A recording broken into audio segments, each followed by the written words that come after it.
Hello, everybody, and welcome back to another episode of the Enhance Pod. Now, today's guest is certainly for me one of the most influential figures in the history of South African sports physiotherapy. Dr. Helen Millson has spent more than 3 decades working at the highest levels of sport, from the Springboks to South African cricket to Proteas hockey and Western Province rugby franchise. She has attended some incredible sporting events, such as the Commonwealth Games. And for the last part of her career, she spent a lot of time medically advising some of the biggest football clubs in the world in the Premier League, as well as throughout Europe. We're talking about Paris Saint-Germain and Bayer Leverkusen. On top of that, she is a published researcher, an international speaker, and a PhD graduate. Now, Helen has dedicated her career to advancing sports medicine while mentoring the next generation of clinicians. And I feel that it's so important that her incredible story and her wisdom gets distilled and translated and hopefully documented on this platform for all young aspiring physios to listen to. So, without further ado, ladies and gentlemen, welcome to the podcast, Dr. Helen Millson. Thank you very much for the invite. It's a great pleasure. And what I really love doing I'm still working, and what I really love doing is sharing everything I've learned with young people, because it has been the most amazing journey. And the main reason I give all these talks, I give motivational as well as physiotherapy, is to share, to show what's possible. And so thank you very much, and I hope I can be of some benefit. And let me give the listeners a little bit of background. So I had the privilege of listening to you speak to my postgraduate class at the University of Cape Town. And that was in 2017 or somewhere around there. And I was just so captivated by your storytelling ability. And I've been following your journey, and your name keeps on coming up when people discuss, the history of physio and what doors have been opened for us. And I thought it's so important to try and have this conversation on a platform. But Helen, I want to start with asking you, what has your journey been like through sports physiotherapy? What was it like when you found it and you started working in the team space? Well, I think I could even start saying that I never wanted to do physiotherapy. And I got a bursary for psychology and sociology, because growing up, I always wanted to change the world. And my sister chose physiotherapy. I'm from Zimbabwe, from Bulawayo. And she chose physiotherapy, went overseas to study. And my mother said, please go and do that, because they said that psychology, sociology is a rich man's daughter's profession. We didn't have any money. So she pushed me into it, and I never wanted to do it. So w- I've had the most phenomenal career. That's why I'm putting that together, saying, if you think, oh my word, this is not really what I want, no, it is the most phenomenal profession. I've worked all over the world. I've learned so much. So for somebody who didn't want to do it, I'm very grateful to my mother. And how did it start in those days? Um, I actually only really started in 1992, so I was early 40 when I started then, because I had 3 children, my husband, and I'm very passionate about everything. And clearly, and so I just thought I couldn't have children, family, and my work. So I thought I needed the money. There was no money, but I just did odd locums to bring in the money. And then in 1992, I started full on. And I never meant to get into sports. I first did in Zimbabwe. I worked with St. Giles for the war wounded. I worked in the hospitals. I worked in private practice. I did all that, and I would strongly recommend that if somebody wants to do a sports physio, I actually went to the universities and said to them, they must not just graduate and go into sports physio. I don't think it gives you a good perspective. I think if you do everything else first, not for long, a couple of years, and then move into sports, it gives you a huge perspective of what sports is all about. So that's what I would recommend without a doubt.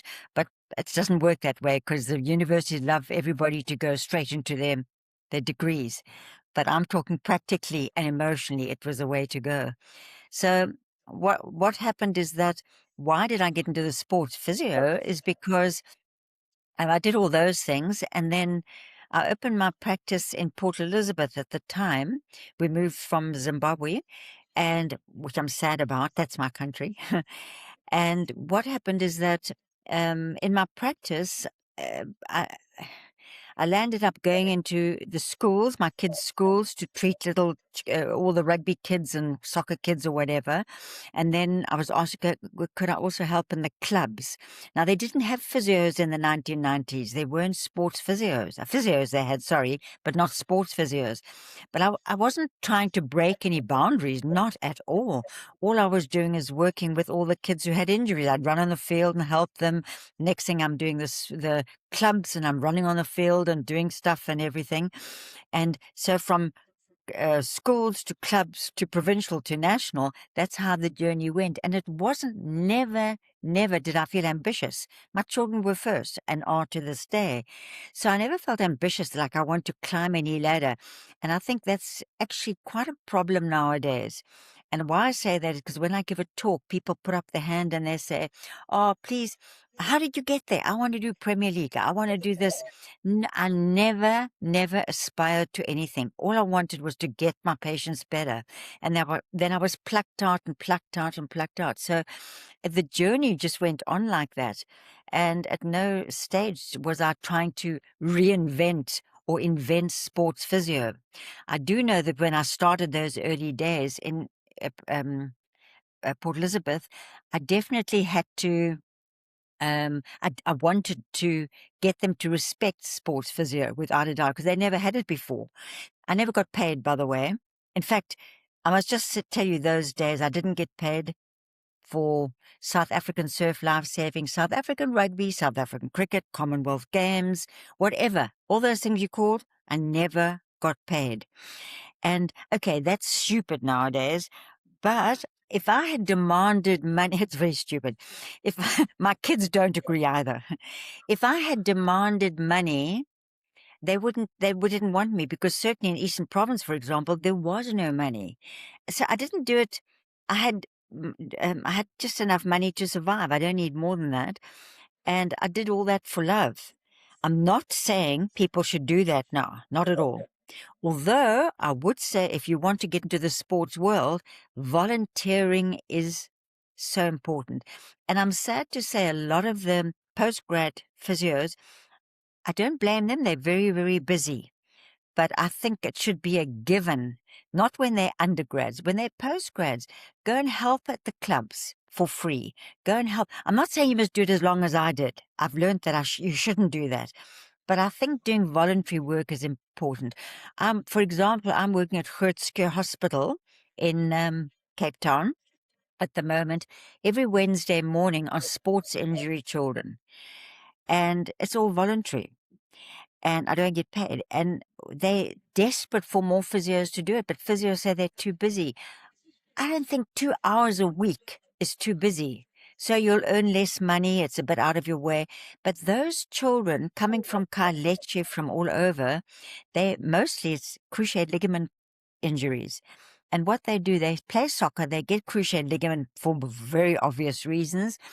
If we weren't there, we being the orthopedic surgeon and myself, they would never be treated. That's the end of their soccer. So I think voluntary work is a lovely way of getting in. I'm not saying you must, what I did was too much, but just a little bit. I think it's good to earn money, but to do some voluntary work, especially living in South Africa, I really, there's so many things we can do. And certainly in the sports injury, the normal world, physio, but sports injury as well. So anyway, so that's how I kind of, in the early days, just got stuck in, just love. I played a lot of sports then, and I'm still kayaking, cycling, and hiking at my age. So playing sports actually also makes a difference because you understand the dynamics much better.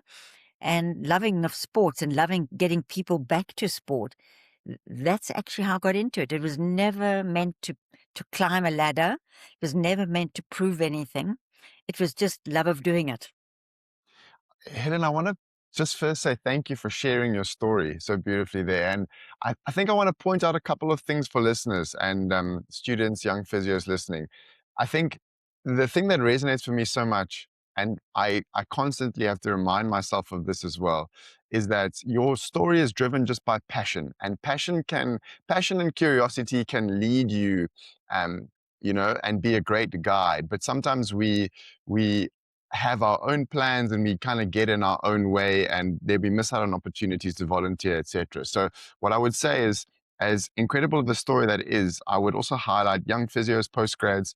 Imagine you can spend 2 hours once a week making a difference in someone's life and a massive difference in a young athlete's life, and volunteer at Groote in the sports medicine clinic, and have one-on-one time with someone like Helen discussing cases and management and learning to cut your teeth when there are not an abundance of resources. I can guarantee you that those skills are going to shape your career, and it's going to be part of your curiosity, passion sort of pathway. So yeah, I would really encourage people to connect and follow up with that, especially if you are based in Cape Town.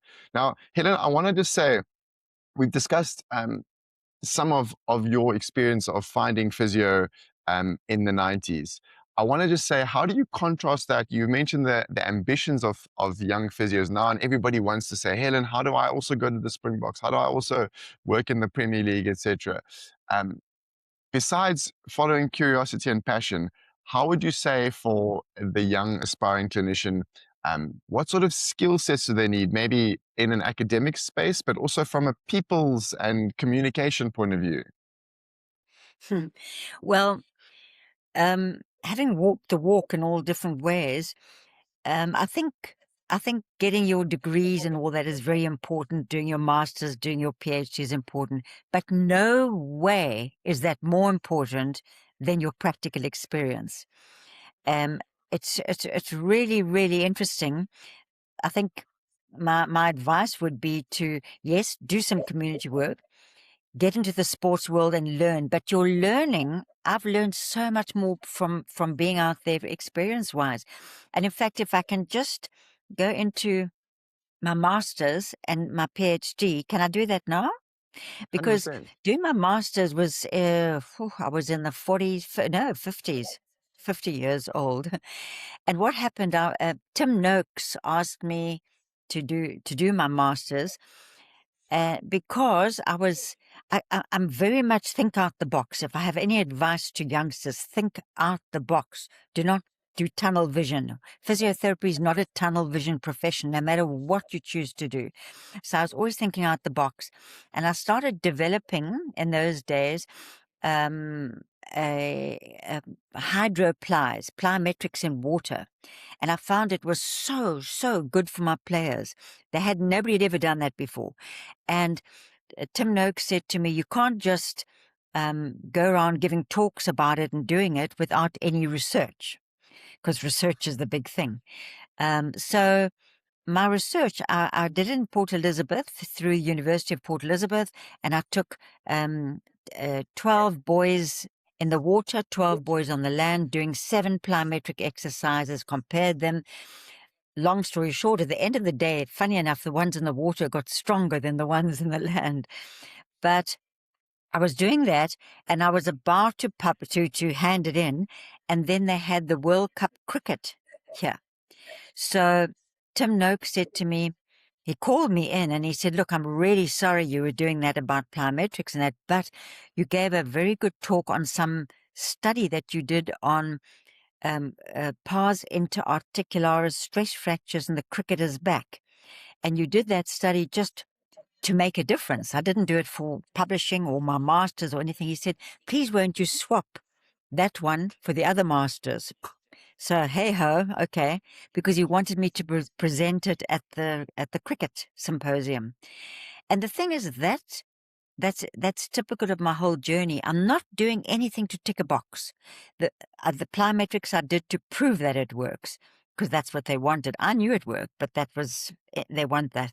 Then this one, what was happening in Port Elizabeth, I was looking after the cricket, the provincial cricket, and a cricketer would come in and they'd have a backache. long story short, the doctors would do a scan, not an MRI. They would do scans, ultrasound scans and things, and say, oh, you've got pars interarticularis stress fracture. You're off for 3 months. And more, I got very agitated because I knew after 2 weeks or 3 weeks, they had no pain whatsoever. So that drove me into that. I did it, as I say, for nothing. It eventually became my master's because I wanted to present it at the South African Cricket Symposium to tell these people to stop doing an ultrasound scan and keeping them off, because I decided it was just a mechanical backache from bowling. And that proved it, because you have to do an MRI. Just briefly for your students, if you do an MRI, when you pick it up, you do an MRI, and if there's edema, bone marrow edema, it means it's current. If there's none, it's past. And do you know how many past cricketers? I've got all the stuff on it. Past the cricketers, they as they're growing, especially growing, they get the pars interarticular stress fractures. It's normal. So one must always do that. And now, I mean, now, that was then. And now that was, oh, I can't remember. Yeah, about 15, 20 years ago. And now there's lots of studies coming out. And in fact, my name has been gone into them, saying exactly that. You've got to look out for it. And it's very common in a lot of sports. I see a lot of even basketball players landing the NBA in America and so on. So I did that. And the only reason I'm saying that is because that was very meaningful for me. And that's why I think marrying the academic with the practical is very important. So yeah, I did it. I wasn't interested. I didn't need a master's. It was Tim Noakes pushing me, but my practical experience is what made me want to do it and make a difference. And then I'll go into my PhD afterwards, but it was exactly the same. It's my practical experience which made me do it. Do you want me to talk about my PhD?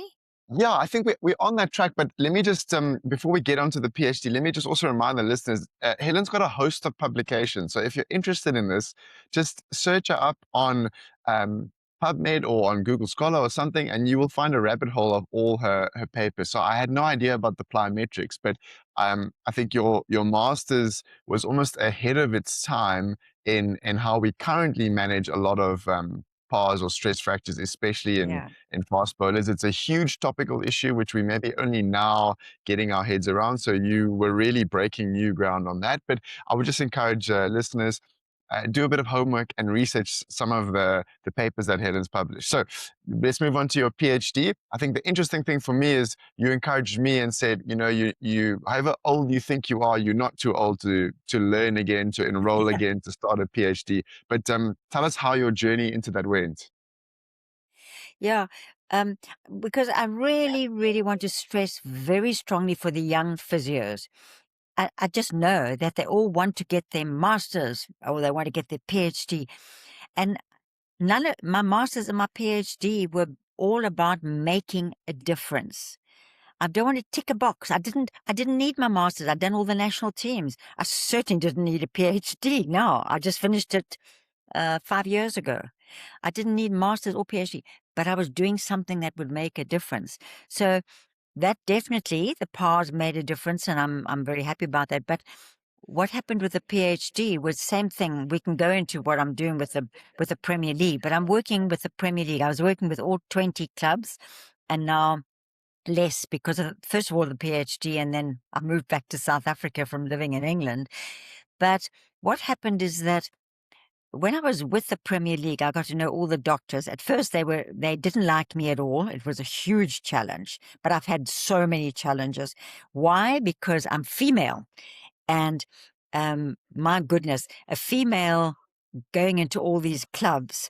Not very good. I'm also an independent medical advisor to insurers. Insurers was very male dominated. So number one, I'm a female. Number two, I'm from the Southern Hemisphere.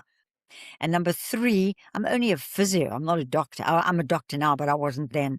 So I had three challenges. I sat there thinking, no way, I am going to make a difference. I'm not going to let this get to me. So softly, my advice, I mean, I give talks on the role of a woman in a man's world all the time because that's been my role. And for me, don't ever try and prove yourself big deal. Don't wear smart suits or try and prove yourself in any way. You've got to have more knowledge than anybody in the room, unquestionably, and softly, softly come out with stuff. There's no question about that. That makes a difference. So anyway, when I was with the Premier League in the beginning, I decided to make handbooks. So the small little booklets, and everyone's welcome to get them. I can send them online. But these booklets, I did 2 on knees and then 1 on hips and groins at different stages every 2 years or something. I've been with them now for 19 years, but that was right in the beginning. And a handbook, say, on groins and hips or on knees, there were 239 of the latest studies in the books and in the handbooks. And then I got about 6 of the top specialists in the world. When it was knees or when it was hips and groins, they gave me their advice. And that was, I did that after hours. Did I get paid? 0. Absolutely ridiculous because I'm dealing with Premier League. But what I wanted to do was they didn't have time, the medical people, and I wanted them to have the latest studies there. I promise you it won them over hands down. It was so handy to open their little booklets, and that was 2012 I did it. And then one day I went to Liverpool, and the doctor there, who was previously at Tottenham, he spoke to me. He said, "Helen, why don't you do your PhD? You've got 239 studies of the latest studies in this thing. You should do your PhD and all that." So I said, "No, because I'm kayaking, cycling, and hiking, and it'll interrupt my..." He laughed. But then just fairly a year or 2, whatever later, I went to Kent University. I gave a lot of talks around, and that was one of the talks I was giving. And the most fabulous professor, Louis Pasveld, he unfortunately has passed away, but he was a brilliant top cyclist, really amazing. And he called me in. I was giving them a talk. Before the talk, he called me and he said, "Helen, I don't understand why you don't do your PhD. I've got your handbook. It's so, so useful. You've got it. People would just transcribe it into a PhD." So I said, "Because I don't need a PhD and I haven't got time." I repeated that I want my time for my sport. And anyway, he kept on trying to lure me in. He was throwing the bait out all the time. I was going, "Nope, no, no." And then, because living in England, I mean, I cycled to Paris from London, London to Denmark, cycling, kayaking in Croatia. I mean, it was wonderful. I didn't want anything interfering. And then he said to me something pertinent. He said to me, "I'd like to turn it into a professional PhD." A professional PhD basically means you marry the practical with the research. You marry the two together. So I thought, that's more interesting. He said it's only just started in England. There are only 4 people in England doing it. It's a brand new thing. But we thought we'd do that. I thought, wow, that's quite a good idea, you know? And anyway, so I took the bait and I thought, if I don't like it, I'm going to leave it. But the journey of doing it was amazing, because not only did I go to all the conferences around Europe and Britain, which was I loved, but I also um, took all my experience over the years. And don't forget, I did all the different sports. It's not just rugby and groins and hips. It's all the different sports. I learned so much. And then I married it with it too. And I got to know the top groin and hip experts around the world, because I went to all their conferences. They knew I was doing my PhD. And they used to actually call me in and chat to me about stuff, and we used to talk about stuff. And I remember I went to the Doha conference, and it was on groins and hips. And I won't say which guy, but the top guy in the world on groins and hips. He gave a brilliant research, and he came out and he saw me standing there and said, Helen, what do you think about my research?" So I said, "It was excellent, but what's your practical outcome?" Now, if I'd said that to a wannabe, they would have been furious with me. He went, "Oh my goodness." He said, "We must do more that makes a difference out there." So I said, "Yes, please, you know." And that's the kind of journey I had during that time. And more importantly, when I finished it and qualified and all that, it was actually not difficult at all. It was great learning. But what I've done subsequently, I only finished it, as I say, 5 years ago. And what I've done since then is given talks on it, talks and workshops, but all over in India, in Britain, and here in South Africa, because I'm desperate to share with everyone out there. Now, I don't know who your audience is out there, but I can tell you that groins and hips have been so badly managed over the years. It's unbelievable. When you think back, everything was about core, core, core, and groin, and obviously in quads and hamstrings, but in particular the core. What's the point of it? What between the two? What about the groin hip area? The adductors. And what really got me thinking so hard about it was when I was with the Stormers Rugby for 5 years. That's 7 days a week with 5 guys, with 40 guys. Not a bad thing. But I used to do musculoskeletal assessments, and one of them was a PNF pattern where they're supine lying and they go into flexion, adduction, and external rotation. I don't know if you know that one, PNF. And their adductors were so weak. They were Springboks and Stormers. I used my little pinky finger for resistance, which they didn't like at all, not at all. But that's how weak they were, and I was shocked. And I promise you, can you imagine at that level? We didn't do adductors. We didn't do all the stuff around there. So I've been finding it very meaningful. And you go through all the different sports. Groin and hips was the highest incidence of injuries. Funny enough, in ice hockey, that's where most of the studies are, and ice hockey was the worst. You can imagine the goalkeeper with the position he's in, and everybody.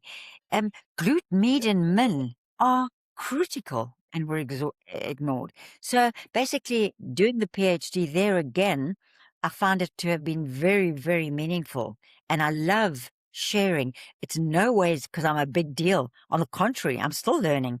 I get all the very latest of everything coming into my email every single day. And now groins and hips, I've got over 2,000 studies. It's coming in all the time, whereas it wasn't there before. So we as a medical profession didn't do anything about it. And my PhD was, is prevention viable? Unquestionably, that's the bottom line, is to actually get strong first. You must see how weak people are. If you were an audience, I'd make you stand up and give you one specific exercise and just watch. And I have sports and exercise medicine doctors here that I give it all to. And I stand and I beat them hands down doing one particular exercise in standing. We are incredibly weak. So it's strengthening. The problem is it's not a quick fix. It's not a quick fix. So anyway, that was a journey from masters and the pars into articularis fractures to this one. And this one's been, I'm so grateful to the professor for pushing me. Helen, I think a notable thing for me in your story is, so to highlight again, passion, curiosity, thinking outside the box. And I think one more that I'd like to add there in the principles that I'm getting today is also seeking to add value. And I think we can see that there's always a positive outcome in the long run, even if in the short term, it doesn't seem like it's making an impact. And I'm thinking of we spoke offline about why the podcast, and there's no immediate upside other than putting something that we think is valuable into the world. But you also believe that it is making the industry, the profession, a better place. So I really identify with that piece with you. I want to just ask you, if we kind of put a bit of a microscope on this diversity that you've built into your clinical experience. Yes, led by curiosity, passion, adding value, but I think there's so much strength in not putting yourself in a box that I'm a rugby physio, or you could have stopped and said I'm the lumbar spine physio, if you know what I mean. Why would you encourage diversity and balance in like a clinical scope for a physio at sort of any age or level? Because, I mean, that's it's fortunate and unfortunate nowadays, because now there are lots of jobs in rugby, in cricket, in this. And then physios go into it. They do an amazingly good job, but it's very tunnel vision. I cannot tell you how much one sport taught me about another sport. And I was so lucky because the diversity of what I did taught me so much. It was really, really good. And basically, if you are in rugby, that's fine, because that's the way life is today. But don't just be tunnel vision about it. Try and get other. I would speak to other people, to other physios and other sports, definitely, because practical experience, I stress that strongly. And then also just get other, if one of your rugby players has got a problem, just take out other sports and have a look at it. So what I used to do, but people don't have time. Well, I didn't either. I had 3 kids. But basically, I used to go and say cricket. And I knew about cricket, but not that much. Now, the minute the cricketers started coming to me, I went to the club and I sat there and watched them and made notes. I made notes of exactly what they were doing and what the demands and everything. And then a study came out thereafter, not then, but a study came out saying when the bowler lands, it's 4.6 to 6.2 times body weight. It's huge body weight. And at the time when I went to watch my player, he had so many knee problems, and he eventually he couldn't play anymore because of it. But I went looking at all the different things. So I think if you're stuck in that tunnel vision, I'm not saying you're dealing with rugby, you must go and watch cricket. I'm just saying try and speak to your friends, try and think out the box a little bit, because I learned from that for that. And it was quite interesting, and I would not recommend this for people out there, but I want to tell you what I did, which I'm not saying you must do it, but that's how passionate I am about knowledge. In that, when I was with the Stormers Rugby, and by the way, they were such lovely people, they were fantastic. And when I was with them, I kept on noticing that the hooker kept on getting back pain. I thought, why is he getting back pain? No, not the hooker, the linesman, the guy jumping up. The Sorry. lock. I thought, yeah. And I thought, why is he getting backache all the time? And so they were training, and I said to Gert Small, my coach, can I go in there? I want them to lift me up to see why they're getting backache. So I went in, and the guys lifted me up. And then the minute the ball was gone, they dropped me and ran. And then I realized they weren't putting the guy down or helping him down. They were just up, poof, and the guy landed on his own thing. So I said to the guys, come on now, look what you're doing. This is what I found. And it was interesting. They did respect me for it, but they laughed, of course. And then just to make you smile a bit, I'm not sure I should be saying this on the podcast, but the other one I wanted to find out was difference between tight head and loose head and the neck problems I was getting. And no books tell you that. Looking at it didn't tell you. So I said to Gert, can I get into the scrum? I want to feel the light. Of course, they all laughed, but they were used to me. So they said, no, okay, I can. So I got into the scrum, and the next thing, a head popped in between my legs. So I smacked the head big time, because I knew that was not the way that the tight head or loose head worked. But, they were just joking and everything like that. So I'm not saying, and I'm not advising you must do that, but my passion for knowledge was such that nothing told me, so let's go and do it. I'm not saying you must do it. Believe you me, I'm a little bit over the top. But the guys they respected me for it, because they knew why I was doing it. The tight and loose head respect me. They played with me. And by the way, one of the things I must say is when you with I've mostly been male clubs, male national, international male, except for South African hockey, which was female. Otherwise, they've all been male. And I want to just say, when you're with a male club, like let's take the Stormers, I think what's very, very important is you've got to be comfortable in your own skin. If you're needy in any way, you need them to really like you, you need them to include you, you need to be loved, forget it. You've got to be comfortable in your skin. I'm just saying that because I wouldn't have lasted doing all the things I've done if I needed them. But like with the Stormers, if they went drinking, they always invited me. I would never go. If they went socializing, I would never go. So I never joined in their teamwork at all. And yet they really respected me. I mean, I still know quite a lot of them. They contact me. We got on very, very well because they knew that I really, really cared, but didn't mean that I have to socialize. So it can be quite lonely, but at the same time, it's amazing. So I don't know if that makes sense to you, Nick, but when I'm saying you just need to be comfortable in your own skin. That Helen, that makes actually so much sense, and I started thinking about it from the framework of a woman in men's sport, but then I also kind of thought about my own experience being a younger physio in a team sport setting, and that feeling of wanting to be fit in or wanting to be liked, and then learning how to create these boundaries.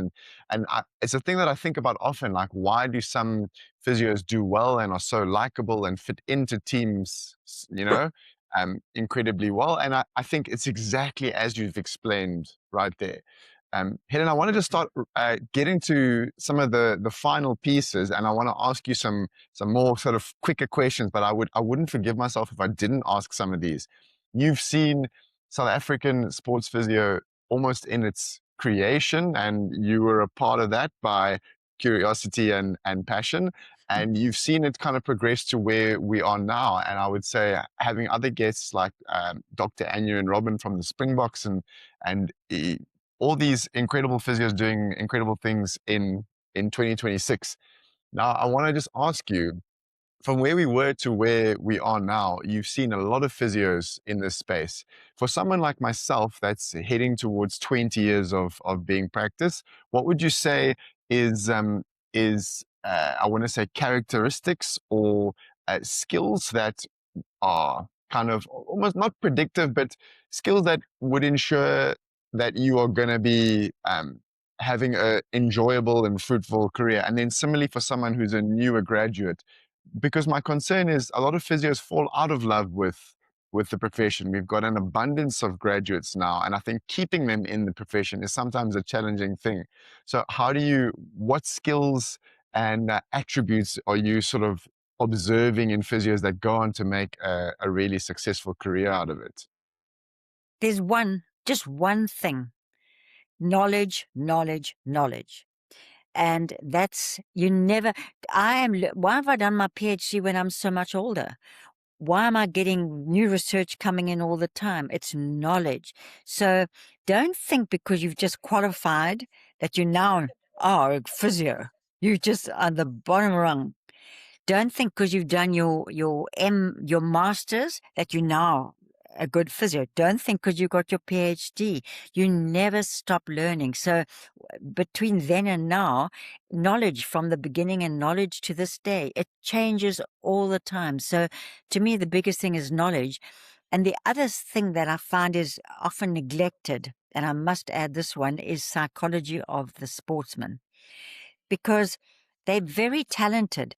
If you get a 100-meter sprint, the top guys have got pretty close to equal talent, but it's in the end, it's psychology that makes a difference. And physios don't really understand that enough. And basically, return to play. Return to play can never be straightforward. Return to play is essentially, as the book says, you've got to go through all that. But you've got to go through all your clinical reasoning and then the psychology at the end. And what is the psychology? Number one is showing you've got made your own little system. You show everything and explain everything to the player. It doesn't matter if my guys come from Kailechi, I don't care.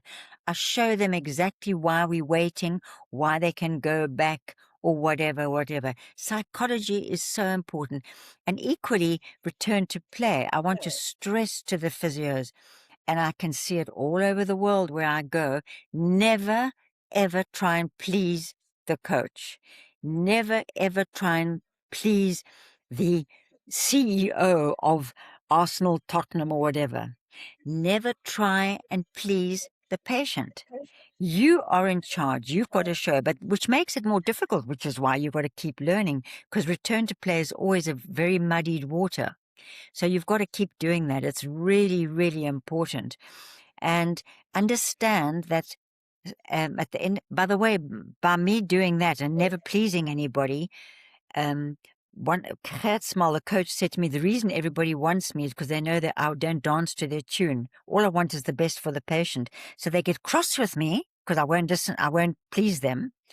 But I just watch, especially in the Premier League, medical people licking the boots of the owners and the coaches. I can strongly recommend that. That's why I've done what I've done. As he said, they all trust me because I'm not going to dance to the tune. I want I'm here for the patient, and that's all. So I think my advice is look at the psychology, continuing and look at the psychology, because I don't know why physiotherapy's got very little psychology in their training. Because at the end of the day, psychology is the biggest thing. And I just want to share a quick update, a thing. Gert Small, the coach, who's the most wonderful guy, very quiet, very intelligent, serious guy. He had his 50th birthday a couple of years ago, and I was here from England. I was living there. He invited a few of us, the assistant coach and fitness guy. And what he spoke about us and why he invited us. And when he spoke about me, I won't go into detail, but when he finished talking about me, the next morning I phoned my daughter. I said, not once did he mention my physiotherapy. The whole time he mentioned my positive input and my psychological input and my positive. I was stunned. So it was the biggest light bulb moment for me in my life, because what was he saying? It's a given that I must be the best I can be in my profession of physiotherapy. What he appreciated and the players appreciated was my positive input.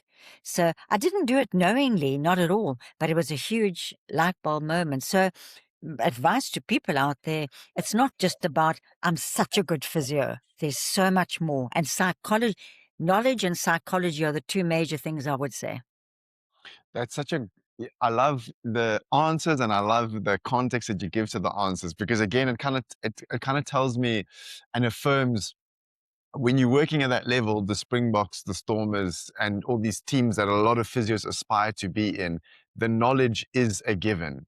It's the interpersonal, it's the communication, it's the psychology that you bring. It's understanding the psychology of the group and the coaches, and it's the ethics of balancing decision making and doing what's right, and staying true to yourself and being firm on your ground, being willing to disagree even if it's unpopular, but in the long term still remaining highly respected because of sticking to your beliefs. So Yeah, I yeah, please. yeah. No, sorry, I'm just on that score. I just want to give one example where I was so unpopular for doing something. One of our top players, who was a Springbok Rugby player, he actually had cruciate ligament. And they're always very worried about going back. Number one, their replacement is good. Number two, is it going to recur? And he wanted to, we had a psychologist with us, but the guys didn't want to go because it was like didn't like it. But they had the fitness guy with Springboks was a psychologist, and he said, please can I go and see him? I'd rather see that guy because I know him and he's a fitness guy, not a psychologist. Long short, he got fine. He went back. Everything was fine. And at the end of the season, when we had a bosberaad, we all got a big meeting with everybody around, the coaches, the CEO, the coach said to me, I believe he went to that psychologist, not that one. So I said, he was furious with me for going behind everybody's back. So I said, I said to the psychologist, you're a great guy, but I'm sorry he was too scared to come to you. I apologize on that one. I wasn't going to force him. And I said, he went there, and I said, I didn't tell anybody because whose business is it? He's going to get back. He went back. He was 100%. He played well. I said it was in the interests of the patient. If I felt it was going to upset the team in any way, then of course I'd come out with it. But it was all for the benefit of everybody, and they all They were fine about it. So again, it's thinking out the box where you can help and having trust in stuff like that. Sorry, I'm just giving that example. No, I think that's a great example. What I'm actually going to do with this episode afterwards is I'm going to try and I'm going to distill it, and we'll create a little something for you, and maybe you can even hand it out to students. And but there's just so much wisdom and inspiration in the story, Helen. I want to just ask one final question, and for me, I'm quite interested to know. But what are you currently chewing on? What concepts are you thinking about right now, June 2026 in physio? What articles are you reading? What thoughts? What out the box experiences and thoughts are you having? Well, it's basically just giving talks, sharing the knowledge. And it's moved into motivational, the role of a woman in a man's world. I don't know if you want me to mention that whole business where I was kicked out of South African rugby for being a woman. Please tell us the story. That's actually a very integral part, and it's huge, especially because I've dealt mostly with men's teams, and it's led me into giving this talk. And it's not about women's lib, but then I was asked to do South African rugby. It was 1994, and I was the first woman physiotherapist. And Donnie Craven came out of the woodworks, and in the newspaper he said, in 123 years, there's never been a woman involved. I do not want a woman involved in rugby. And Mandela had just been released. There was meant to be no class, no creed, no gender, all that stuff. It went viral around the world because we had the whole world looking at us because Mandela had just been released.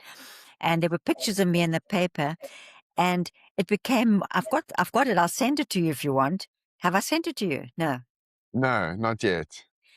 But I'll send you because it became more and more smutty. There were pictures of me dancing in the change room, um, doing all kinds of things. And it became, and then it said, um, uh, women can work in the change rooms, but would you let a woman touch your groin?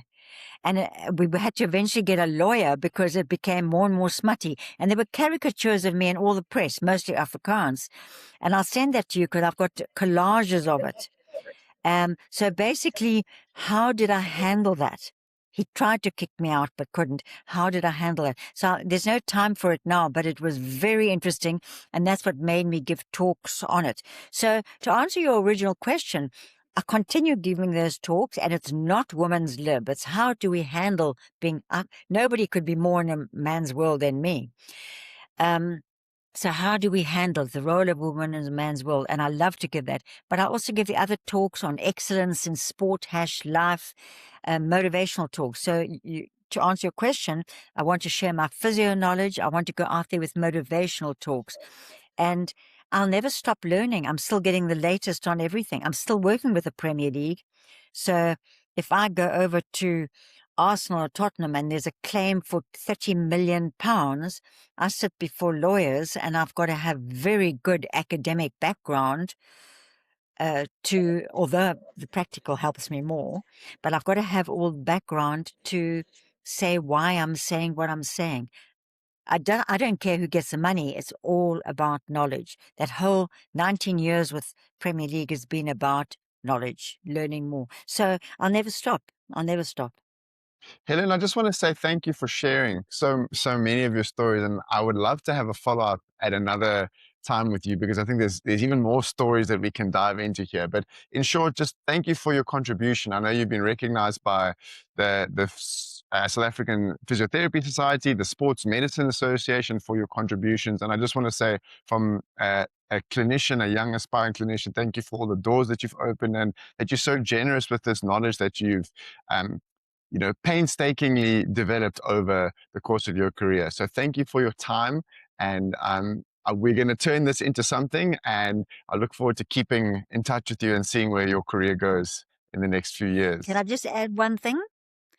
I really wish physios out there all the very best and say, no matter if you go into a downward spiral, get out of it. Physio is an amazing profession. Keep learning, keep thinking out the box. Those two things are terrific. So I wish you all well, but don't ever get stuck in a rut because physio is not a rut. Absolutely. Thank you so much, Helen, for your time. I really appreciate it. And if you're My still listening, pleasure. if you're still listening, you can connect and follow Helen on LinkedIn. She's got an incredible website where you can read a little bit more about her, and I will put that in the description for the episode. And make sure that you give us a review on Spotify or YouTube, and please share this video with a friend or colleague who you know will be interested. There's so many gems here. Don't let it go to waste. Don't keep it to yourself. Share this knowledge and information, and we appreciate you and your time. We'll see you in the next episode.